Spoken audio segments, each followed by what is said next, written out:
Hi guys, it is Culinary Healing time again, once again.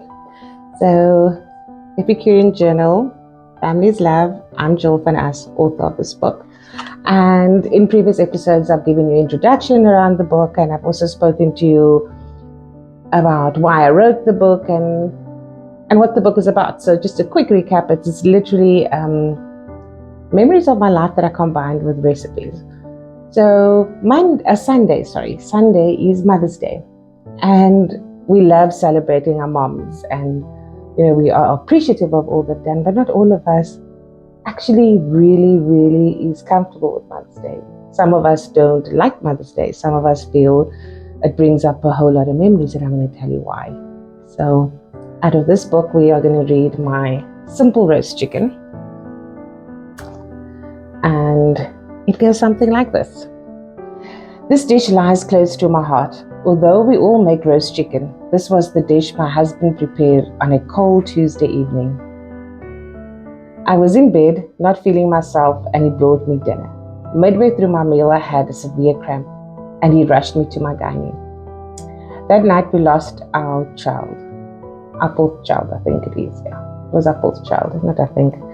The devastation, the heartbreak felt unbearable. And miscarriages are so easily brushed under the mat. But your child existed. My child existed. For me, going through this over and over was not only exhausting, but it also felt like my heart and soul was ripped out of my chest every single time. My faith was shattered, and the pity from others felt like an insult. I stopped cooking this for a while, but now when I prepare this meal, I have a tear of joy as it brings me closer to my son, Slade.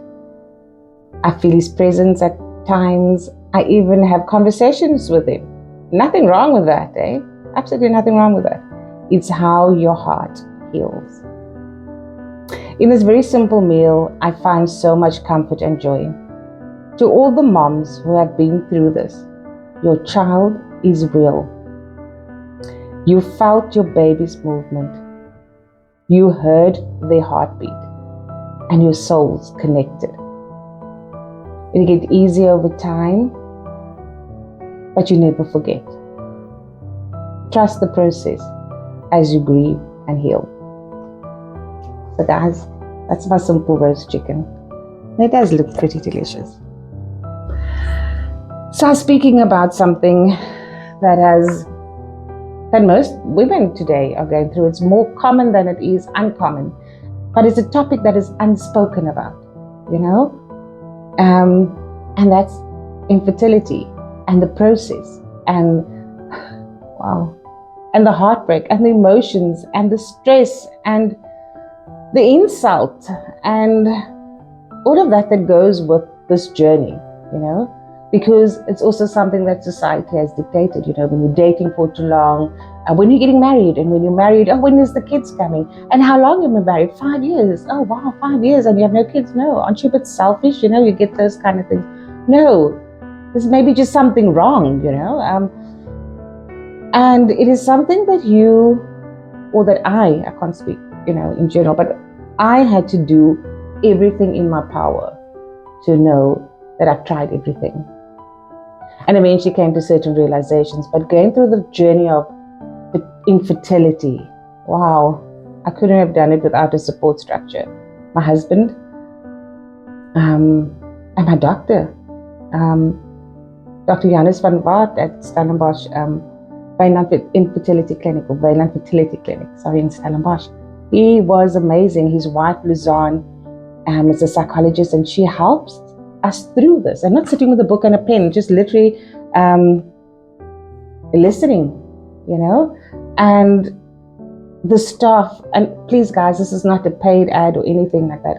I'm just speaking about my journey.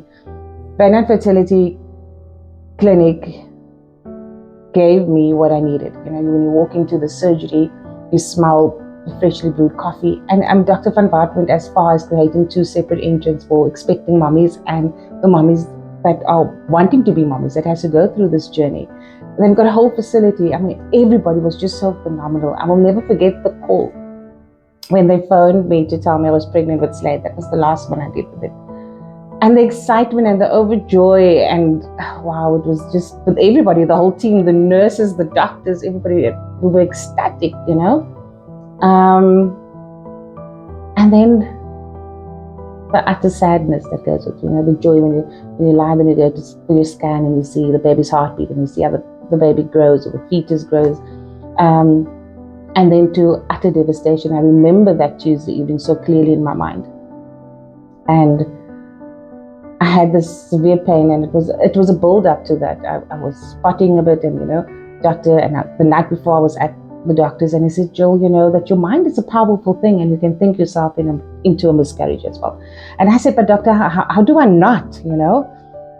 And I tried, and then the Tuesday evening, I called him and I said, doctor, I think it's over. And he waited for me. He had a little practice at his home, and he waited for me outside in the rain. It was drizzling. And I know this video is only going out tomorrow, but ironically, I'm shooting this video on a Tuesday and it is slightly drizzling in Cape Town. So it's meant to be, I guess.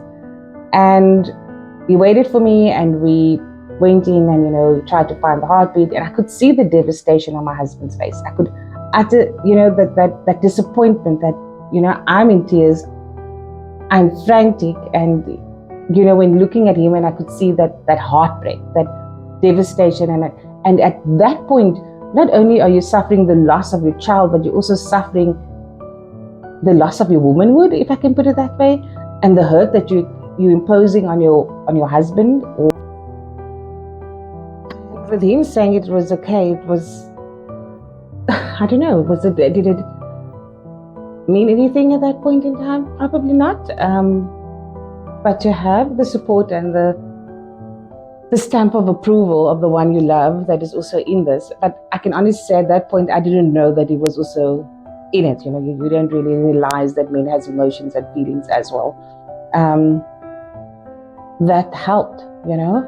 But is it through all of this, you know, it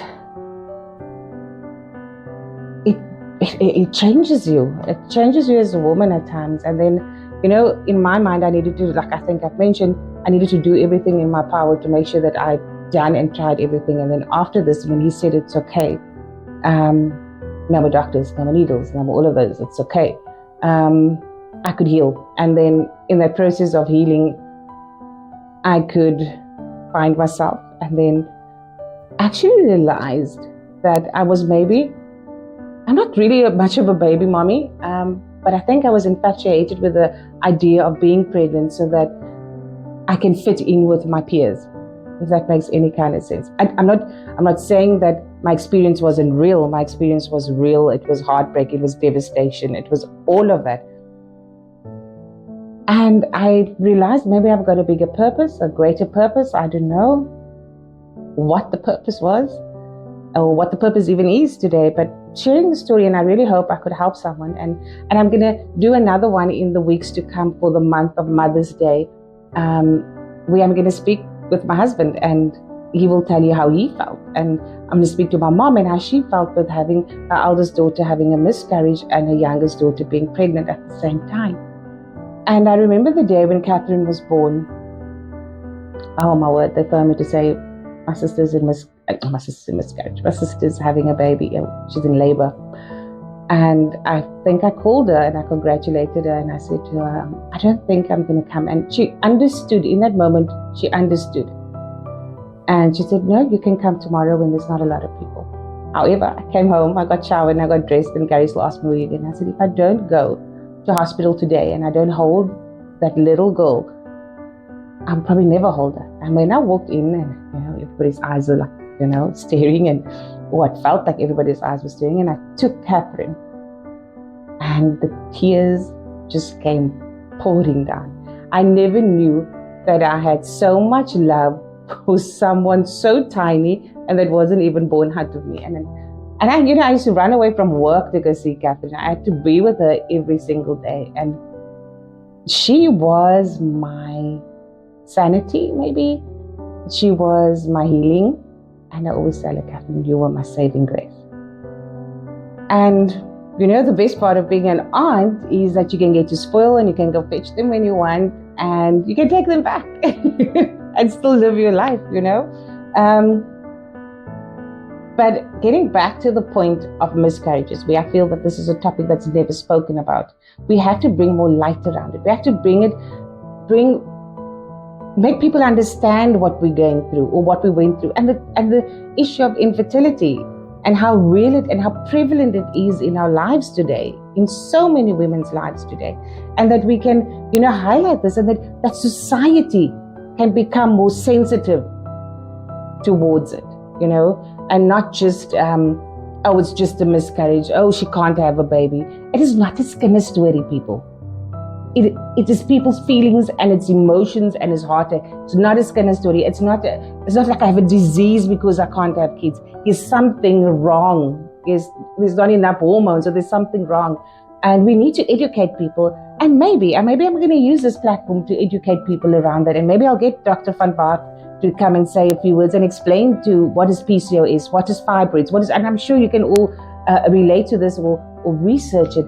But the journey, the emotional journey, and I think that's something maybe Lizanne and I could maybe have a chat about, and I'm just putting it out on social media. I haven't even asked them yet.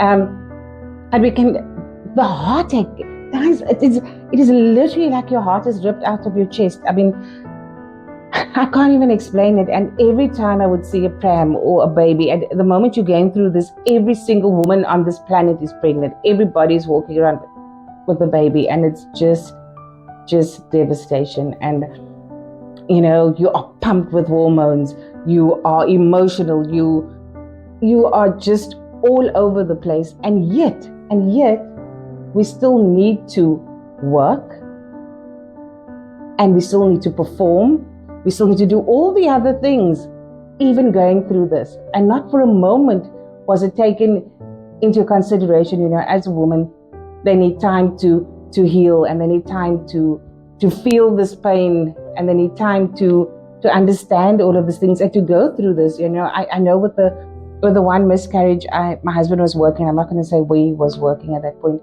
And I called him. I said, "You need to come home. I'm having a miscarriage." And his boss wouldn't let him come home.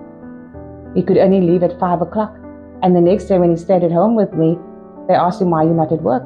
The insensitivity, the lack of sensitivity around this issue, and the lack of knowledge.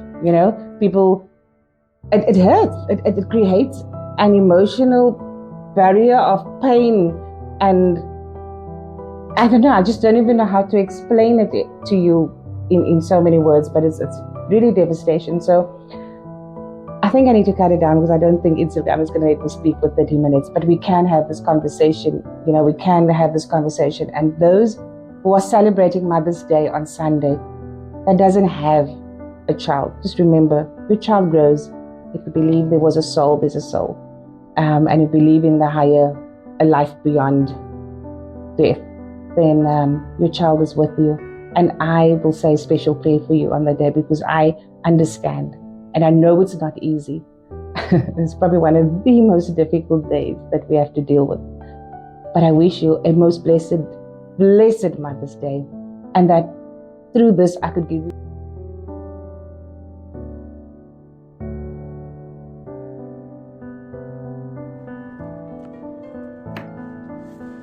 Hello everybody, so this is my amazing auntie and her amazing cookbook.